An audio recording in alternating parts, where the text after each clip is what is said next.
Okay. Good afternoon. Good afternoon, everybody. Again, thank you so much for joining us on our 26th Technical Advisory Committee meeting for the Vincent Thomas Bridge Deck Replacement Project. My name is Diana Jimenez, Public Information Officer for this project. Before we begin our presentation, I'd like to go ahead and take attendance. So when I call your name, please let us know the agency you represent. I'll start off with Manuel Durazo.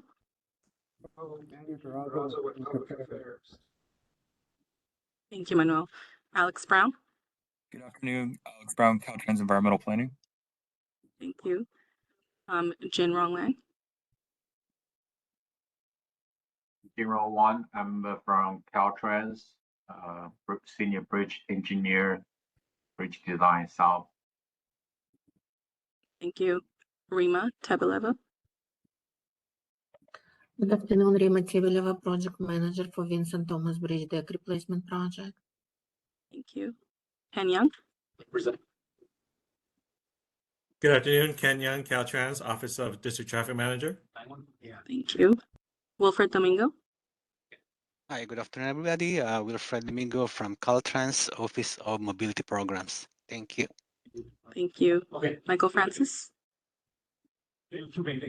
Yeah, I'm Mike Francis. I'm with Caltrans. I'm the Area Construction Manager for Structure Construction. Thank you. Christine Casey. Casey with California State Transportation. Thank you. Sergeant Andrew Sklursh. Good afternoon, Andrew Sklar, Sergeant, Los Angeles Port Police Traffic Unit. Thank you. Christine Thome.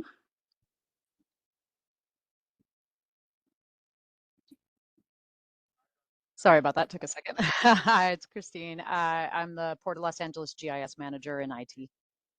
Thank you. Ray Regalado. Hi, Ray Regalado, Los Angeles. Oops, I was going to give my commission, but with Northwest San Pedro Neighborhood Council. Thank you, Ray. Brian Martinez. Hi, Brian Martinez, Office of Senator Richardson. Thank you. Eric Morgan.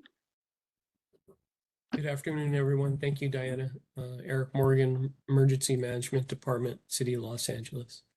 Thank you. Carlos Calvillo. Carlos Calvillo, Assistant Chief, Los Angeles City Fire Department. Thank you. Nish. Yeah, Nish Krishnamurthy, South Coast Air Quality Management District. Thank you. Robert Loya. Robert Loya, Harbor Trucking Association CEO. Thank you. David Legger. Dave Lucier with the South Bay Cities Council of Governments. Thank you. Maria Orozco.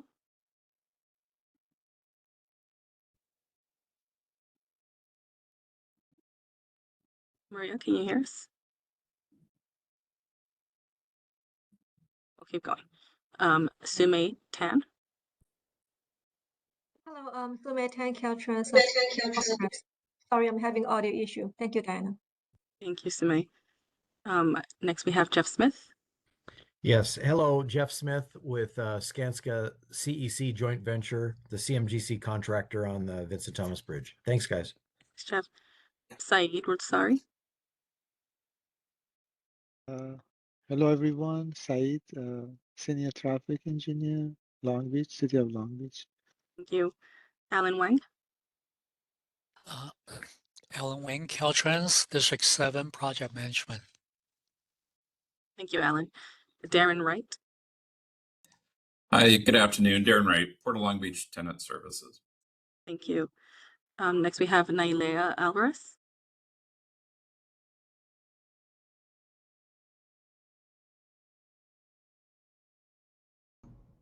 Hello, I'm with District 65, so I'm member Mike Gibson. Thank you. Jorge Pantoja. Good afternoon, Jorge Pantoja, Project Coordination, Alameda Corridor Transportation Authority. Thank you. Rajiv Sitaram. Hi, good afternoon, Rajiv Sitaram, Deputy Chief Harbor Engineer, Port of Long Beach. Thank you. Next we have Dwalene. Good afternoon, Dwalene Champanaria, Los Angeles Department of Transportation, Interagency Division. Thank you. Mia Hernandez Perez.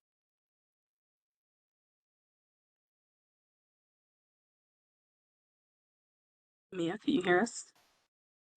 Yes, sorry, I was having microphone issues. Hi, Mia Hernandez Perez with the Office of Senator Lina Gonzalez. Thank you. James Spicer. Yes, this is James Spicer, Metropolitan Water District Facility Design Unit Manager. Thank you. Scott.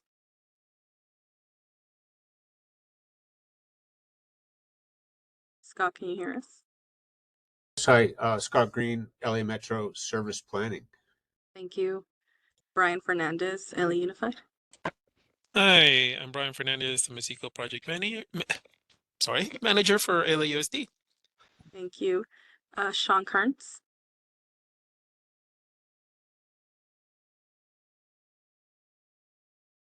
Sean, can you hear us?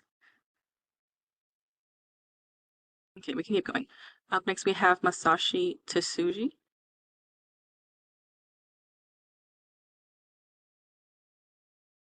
Masashi, can you hear us? Hi, this is Masashi Tsuji. I'm attending in place of Andrew Ross for LA County. Thank you. Up next, we have Quan Tran. Good afternoon, everyone. Quantran with LADOT Interagency Coordinator. Thank you. And Dr. Crystal Rule Chen. Afternoon, everybody. Crystal Roll Chen with CARB. I'm the community liaison to Wilmington, Carson, West Long Beach for Enforcement Division here. Brian Caro. Good afternoon, Brian Carro, City of Long Beach, Traffic Engineering. Thank you. And Rafael Delgado. Rafael Delgado with the Port of Long Beach Tenant Services Division. Thank you. Is there anybody that I missed? I think I got everyone. Okay, if that's everybody, then I'll go ahead and share my Ken screen. Young, Oh. City of Carson. Ken Young, City of Oh, Carson. another Ken. Hi, Ken. Hello. Thank you. Thank you. Okay, I'm going to go ahead and share my screen so we can get started on the presentation. Can everybody see my screen? Yes. Okay, yes. thank you. Give me 1 second.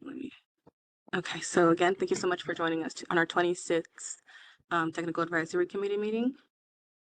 For today's agenda, we're going to go over the prior meeting action items from the September TAC, prior CAC meeting overview from September as well.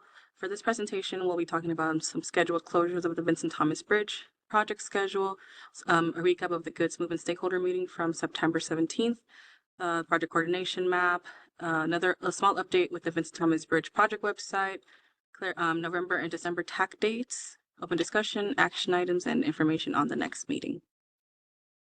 So for the previous TAC action items, as always, we uploaded our meeting minutes and recording to the new Vincent Thomas Bridge project website. And the second comment that we got, or action item, was the Los Angeles Fire Department requested a meeting with Caltrans to discuss integration of LA Fire's data into the traffic management plan, which, as we heard earlier, it'll be taking place tomorrow. So thank you. Thank you, Ken, for the coordination with that. For the prior September CAC meeting, here is the agenda that we went over. We spoke about different closures that took place on the Vincent Thomas Bridge last month, the project schedule, the goods movement stakeholder meeting recap, Vincent Thomas Bridge quick map integration, the traffic management plan subcommittee, project coordination map, and new information for the project website. And we didn't actually have any comments during the discussion at last month's CAC, so we didn't include a slide for that. Okay, so now I'm going to go over a couple of scheduled closure that happened on the Vincent Thomas Bridge yesterday. So a few weeks ago, actually, we sent out a press release stating that we're going to have 4 nights of full closures of the bridge for structural inspection. However, the first night took place yesterday. It was at from 10:15 p.m. to 6:45 a.m. this morning. And again, both sides of the bridge were closed between Ferry Street and Harbor Boulevard. However, we were informed by our team that the work was fully completed last night, so then we will not need the remaining 3 nights to continue the work. So as of today, we've been told that the scheduled closures for October 21st, 27th, and 28th are canceled, and the bridge will remain fully open on those nights. And we thank everybody for their patience and collaboration. Rajiv, I see your hand up. Yeah, just an observation, Diana. While you're driving in the 710, those portable changeable message signs a couple of weeks ago, it talked about the closure on the 3rd, even though the date was on the 10th. So, and somebody has to update that and, you know. Yes, we were informed about that and we discussed that with our team after it was brought to our attention. But thank you for mentioning it. Sure. Are there any other questions about the recent closures before we continue? Okay. So again, the closure just took one night, so we will not be having any more closures in the near future. We'll follow up if we have any more information. Okay, so now I'll pass it on to Rima Tabileva for our project schedule. Rima? Thank you, Diana. So we have completed design and currently finalizing the paperwork. Construction will start in December of this year, with pre-full closure work being scheduled for February 2026. Sorry about that. And pre-full closure will be completed in fall of 2028. I'm sorry, I have to start again. The full closure, the pre-full closure work will begin in February 2026 and will be completed in fall of 2026. The full closure will begin on November 1st of 2026 and will end in winter 27-28. It will last 16 months. The post-full closure phase will begin in winter 27-28 and will be completed in winter 28-29. Back to you, Diana. Hey, Rima.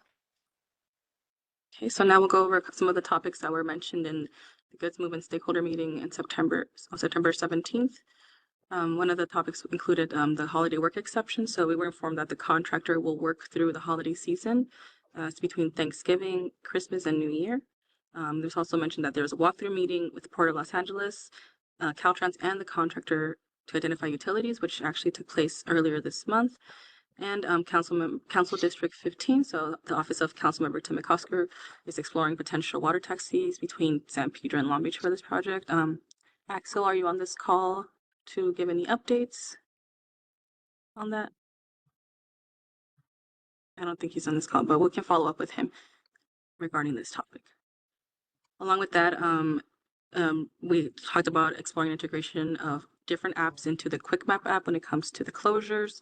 Along with that, we have the regarding the traffic management plan subcommittee, the contractor, it was identified that the contractor will pay for crossing guards and the message signs will operate under the following 3 conditions: free flow, congestion, and stagnant traffic.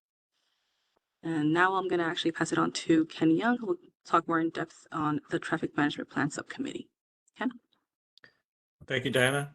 In terms of the traffic control officers, we started off with 26 locations. And in consideration of the most recent status in terms of city resources, we've reduced those 26 locations to 18 of the most essential locations. Those going around the detour, the loop from Harry Bridges to the 47 back to the 110. Traffic control officers are generally placed at locations where signal timing adjustments by itself are not sufficient. Beyond that, we will be coming together, and we're planning for a workshop in January to discuss how we could coordinate signal timing along a lot of the corridors between the 110 and the 710.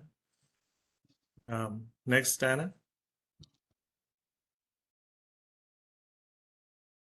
This is the latest map for the CCTV locations. These are locations that will be installed mostly along the detour. The most recent additions or relocations were on Anaheim Street between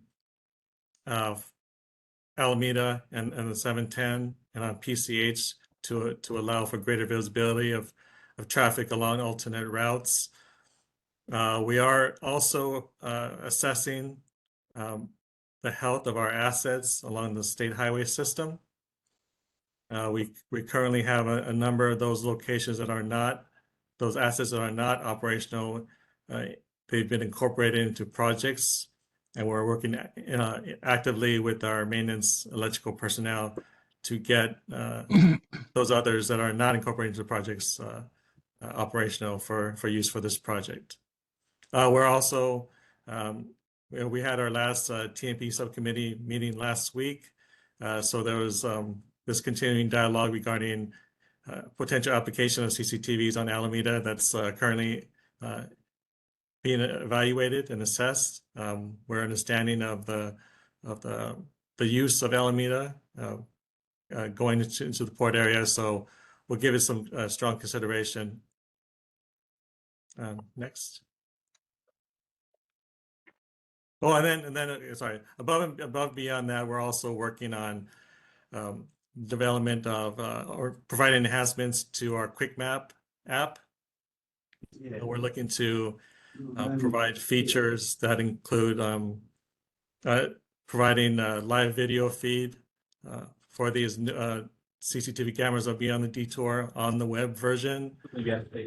We'll be looking to provide enhanced features to so the users can zoom quickly to where they're trying to look at, as well as displaying the detour and reflecting the appropriate updates, and also representing incidents in real time.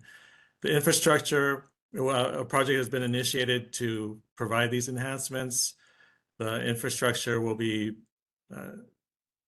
built from starting this month to about February, and then from February to mid-June, they'll get into the nuts and bolts in terms of adding these features. So we expect, well, with all the testing completed, we expect this app to be deployed as early as mid-June, in time for the full closure in November 2026.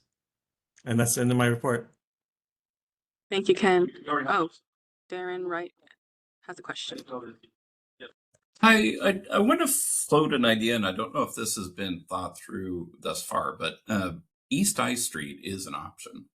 And just put it in the perspective of coming to Terminal Island, you can actually use East I Street to get on it and then be basically freeway straight into Terminal Island. And in terms of leaving Terminal Island, it might be possible to go up to the Highway 1 Cloverleaf to use that as an option to get back. You know, you got a few routes there. It can also get back to East I Street doing that option. But I just didn't know if that had been explored. I know East I Street had some issues in the past with, RVs. Those have been moved out. The asphalt's not the best right now. It could use some improvement, but it is an option that we see as possible. Yeah, I can't say we've explored those particular streets, but we could certainly. Thanks for the feedback, and we could look into it further. Thank you, Darren.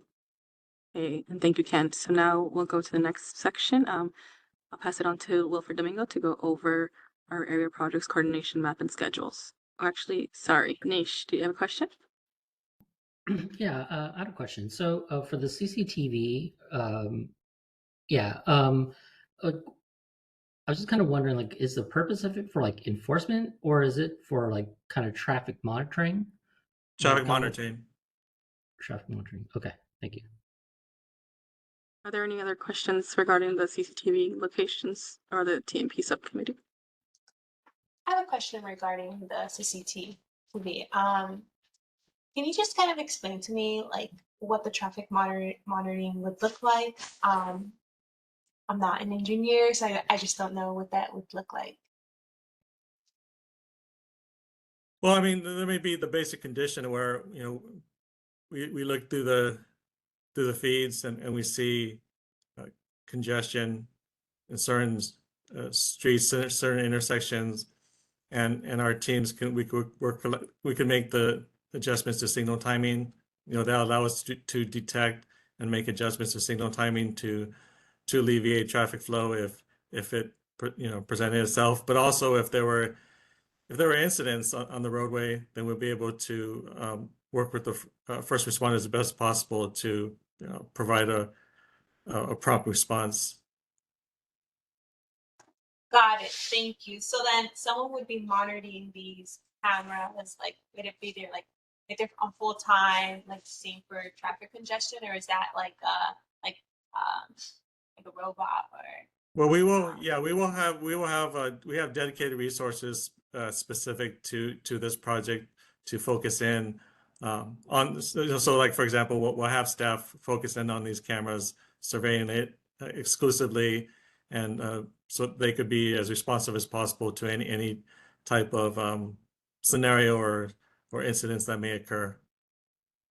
Yeah, Ken, aren't these cameras going to be monitored by our traffic management center? Yes. Yes. Yeah, so that's staffed 24/7 by Yes. people. Wow, that's impressive. I didn't know that happens in the background. That's cool. Okay, and then they would be able to. I think that you also had mentioned about like signal the light if need be or make adjustments. They can work. They can work with appropriate staff to make those adjustments, to assess it and see what they can do to alleviate any conditions that come about. Got it. And then and this is just a question, like if we notice that, like for example, camera 13's location should have probably been elsewhere. Like, are these like permanent fixtures or are they easily movable or portable? Well, I mean, I think they'll be as close as permanent as possible, but I like to think that if something, if we could enhance something, then we would take the opportunity to do so. I guess we would have to probably discuss a little bit about if we need to make the adjustments, how we could go about doing that. So I think your question is good in that respect, to be prepared. So I think we've looked at this a lot to in terms of positioning to provide the greatest view. So we believe at this time that the cameras where the position provides us with a pretty good view between the 110 and 710 along Anaheim and PCH, for example. So if something else revealed itself, I think we'd be willing to see how we could adjust to that. Perfect. Thanks for explaining it to me. I appreciate it. No problem. Thank you. And I just saw one more hand. Ray, you have a question? Yeah, thank you. As I was listening to the explanation and the coordination of these CCTV locations, has there been discussion, or is there some type of understanding as to if something should happen? Is there some type of time frame in which some type of remedy might be put into place? Some high traffic or other issues that have to be reported, and then something has to be corrected or remediated. Has the coordination discussion as to how that's going to work and how long we can expect response to these things? So, hi Ray, this is Osama. If it's related to the cameras, we will work with City of LA to redo the timing of some intersections to relieve the pressure on these intersections. But if your question about like an emergency or something, then we deal with it when, if a specific emergency happens, we deal with it when it happens. And then usually we always have a plan B to detour the traffic away from that incident location. Yeah, and to build upon what Osama's saying, we have an emergency response plan subcommittee that we've formed. So we're going to use the meeting that we're going to have this tomorrow as a platform to kind of start that process up again and to kind of get into the details of emergency response. So we do have something that's in development in that regard. Will there be discussion later on at some point so that the stakeholder groups and community will have an idea of what they can expect when this happens? And yeah, and if I can, just is there, some people walk into these things having unreasonable expectations. What's deemed reasonable and unreasonable expectation on some of these things. Yeah, so once we have those, as we continue with those subcommittee meetings, we'll surely we'll report those findings here. So then we could provide you with our feedback and we could establish some kind of consensus in terms of what the expectations are. Great, thank you. Sure. Thank you, Ray. Okay, see a hand from Sergeant Andrew Sklarsh. Good afternoon. So just a follow-up question to what Ray was requesting. And I guess, Ken, you said that there's a meeting tomorrow. I know that I think the fire chiefs mentioned something about that as Yes. well. Is that for emergency medical response? Is that what the discussion is tomorrow? Or is that also for law enforcement response as it relates to an emergency? I think it's more medical response. Medical. Okay, that's kind of what I figured, because I'm not on that meeting tomorrow, and I know that we've discussed, depending on where the emergency is, if it's law enforcement, on whose jurisdiction it is. So, okay, I just wanted to make sure that we're talking about the medical side of it. Thank you. Yeah, thank you. Thank you. All right, we're going to continue, and if there are any more questions, we'll have more time to discuss during the discussion portion of the presentation. Thank you all. Okay, up next, I'll pass it on to Wilfred Domingo, who will go over our area projects coordination map and schedules. Thank you, Diana. Next slide, please. Can you hear me? Yes. Thank you.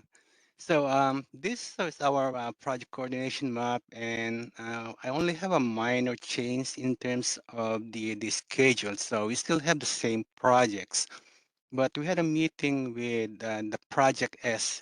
If you look at it all the way to the right, Project S is the Port of Long Beach demolition of the 9th and 10th Street structure. This project needs to be done before the Shoemaker Bridge Improvement Project and also the PRB Improvement Project.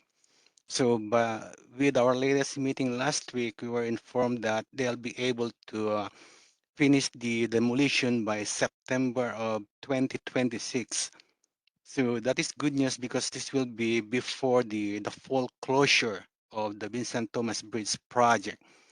But this will be being done during the pre-full closure. So we're gonna have a project coordination between them and our VTB consultants.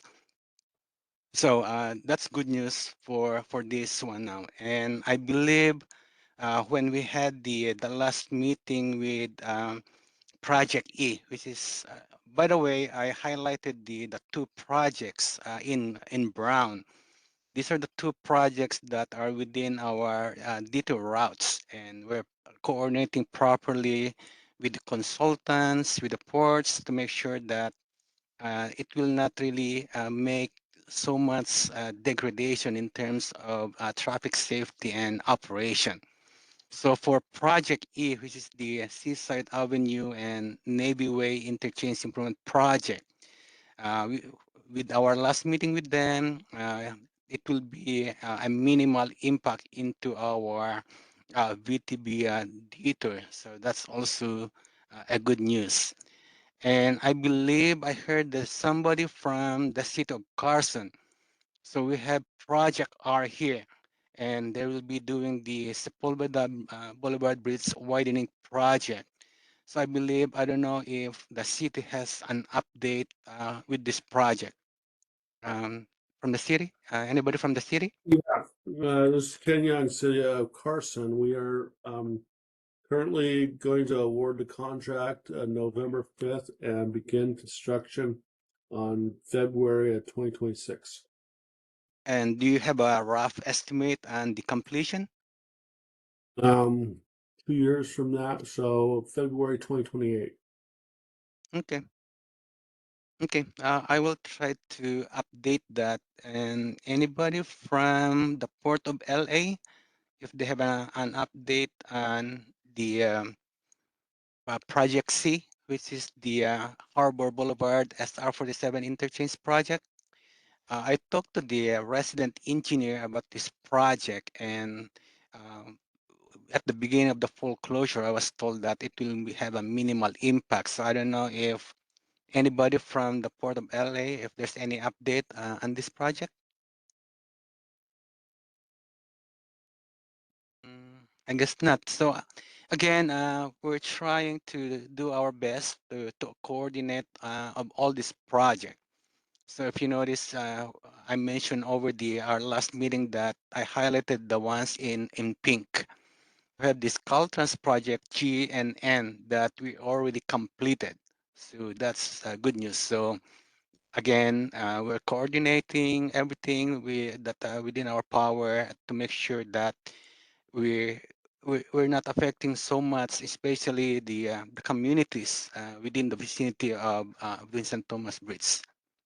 And that's all that I have for now. And thank you. Thank you, Wilfred. I have a quick update regarding our new VTB project website. So we actually added a new section that shows our detour map for when we have the full bridge closure. So it's there available. And if you type in vtbproject.com, it'll take you to the Caltrans project website. So just wanted to provide those updates. And as mentioned before, as of August 2025, the TAC and CAC meeting materials are going to be uploaded on this website. So you can access the PowerPoint and the meeting minutes in the YouTube link description. So if anybody has any questions with that moving forward, please feel free to reach out and I can explain further.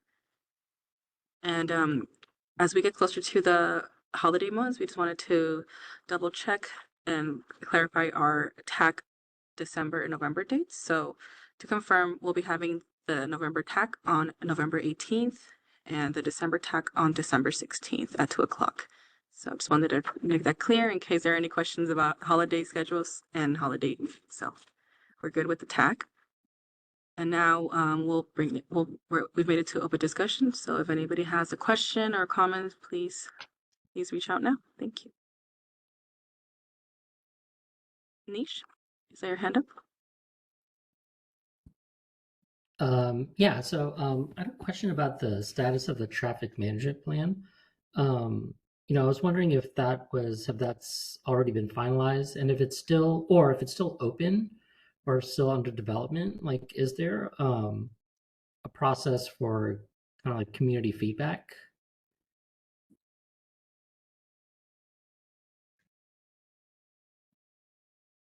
Or sorry, a process to incorporate community feedback. There you go. Yeah, we're it's nearly complete. We have a near I guess I would say a draft at this point. I guess once it's finalized, I don't know, Rima, you want to speak to that? We're always open to changes, you know, as when there's a need to do so. It's not any plan, it's just a plan. So, you know, also depends on what stage of the execution we are. But our goal is to reduce the impact of the project on the community and also on the road users. Okay. Sorry, so I was looking at the timeline that Rima sent earlier or showed earlier, and I think, if I'm not mistaken, she said that the kind of partial closure or kind of closure is actually supposed to begin in February of next year. Is that right? Or spring of next year? Is that right? Spring of 2026 will be nightly one direction only closure. One direction, not both direction. Okay. So it will be, and most likely it's gonna start probably, we could say it's actually, we can't say spring. It's gonna be towards the end of February, or starts in the next couple of weeks, in the first 2 weeks of March. We'll try to avoid the first week of March because of an event at the port or in the maritime shipping industry event, important one. So most likely the closures will start the second week of March. I see. And do y'all envision, like, trucks maybe beginning to, even then, even though the closures will be nightly or only at night and in one direction, that trucks will still be kind of maybe cutting through neighborhoods? If traffic does kind of back up, or what do y'all think about that? When we are working, this is why we engaging also our LAPD, our law enforcement, local law enforcement, to help with that. And also we are providing detour routes, and trucks shouldn't be going to a neighborhood they are not supposed to be there. If they get a couple tickets, the word will spread around, and then they will avoid these local neighborhoods. Whatever we do, we can't force people to to do what they wanted to do. See what I'm saying? So this is something really. That's why we are hoping that we work with our local law enforcement to help with this problem. But we are doing the best we can. We're gonna resurface the roads so the trucks will find the easier way to get around this area. But again, we cannot control what the people should or shouldn't do. Don't hit another car. Boom. This is Chief Calvillo from LAFD. Will that impact our response for fire too, with the lane closures on one side in the PM? Is that something where we'll have to adjust our dispatching prior to the total closure?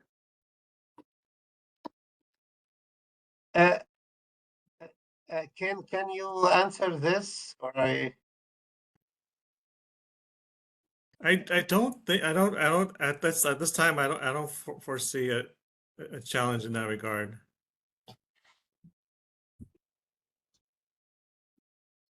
Well, is it going to prevent people from having direct access to the island from the San Pedro side to get onto towards the Gaffey side to get onto the island?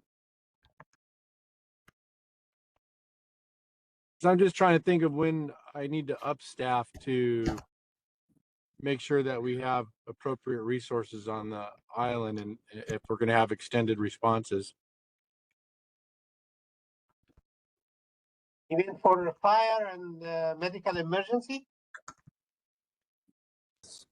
Yes, sir. All right. Ken, do you recall when we had the meeting, we heard that even the terminal island, they have a closer hospital, like trauma level hospital, that you don't really need the bridge to approach that one, right? Is that what I understood from the previous meetings we had? I don't remember, but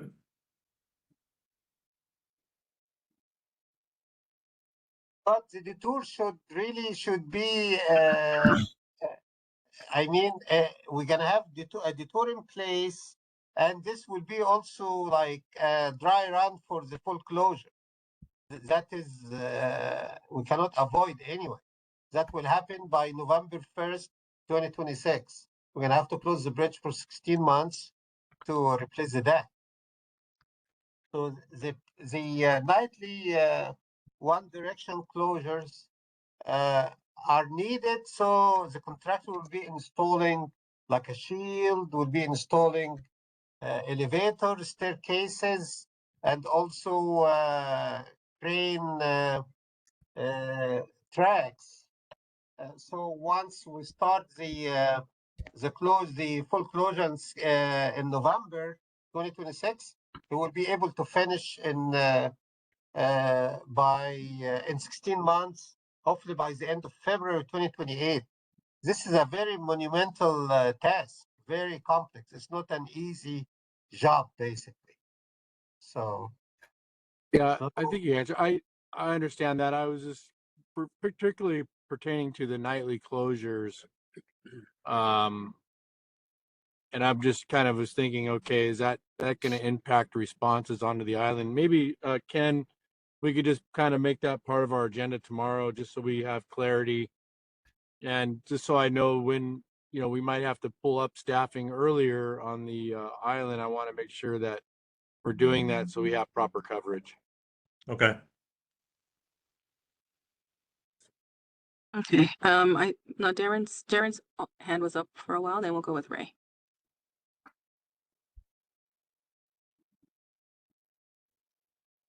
Darren, do you have a question?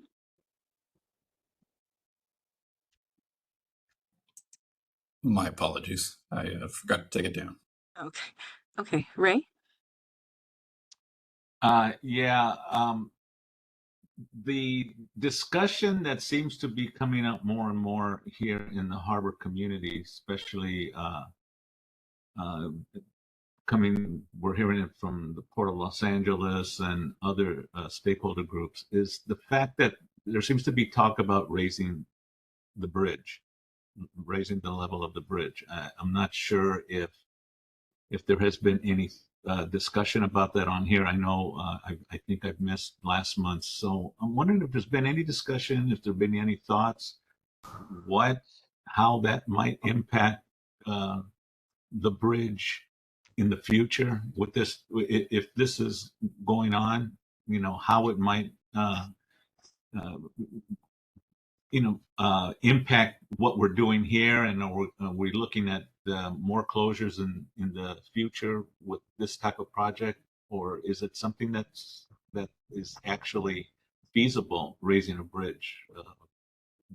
Common people like myself, we're trying to figure out how can you do a thing like that. So could you talk a little bit about that?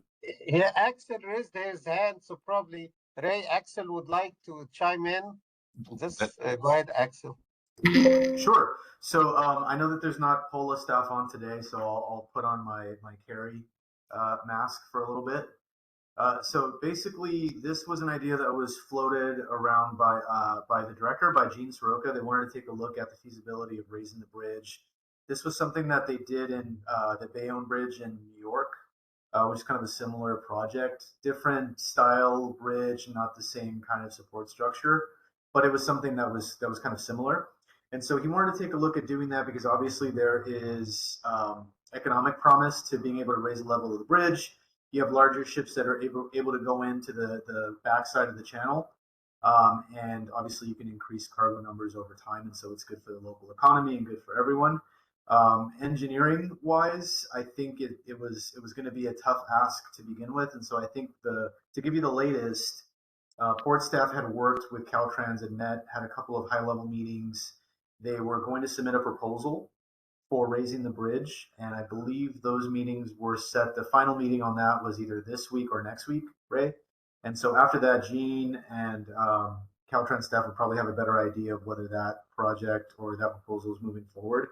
It's a tough ask. It would be expensive, and you wouldn't really know if it's feasible until you really kind of got a deeper look at the infrastructure to see if you can actually do it right, or if it would even make sense financially to just build a whole new bridge altogether. So that's the latest on that. I think once they have that final meeting and the port makes its final proposal, and whether it's accepted or makes sense or doesn't, then Gene will come back with a more definitive answer. So hopefully that helps clear up a little bit about what that discussion has been and where it's at. Actually, Axel, that I appreciate that information. I think as we move forward, more and more people are hearing about this possibility, and there's either heavy duty support or real concern that this is going to, really impact again the traffic possibilities. So I'm wondering if perhaps maybe Axel or Caltrans, we can get back to giving community kind of an update as to just where this is going and if it's feasible at the shortest possible time, because people are coming up with all sorts of their own imagination issues and things like that. So I think it would be real helpful if we can Yeah. somehow get the news out. No and problem. update. Yeah, I think as soon as we hear back from Port of LA staff, from the director, and see how the meeting with Caltrans went, if their proposal is going to be accepted or not, then of course we would make sure that information gets out there. Thank you.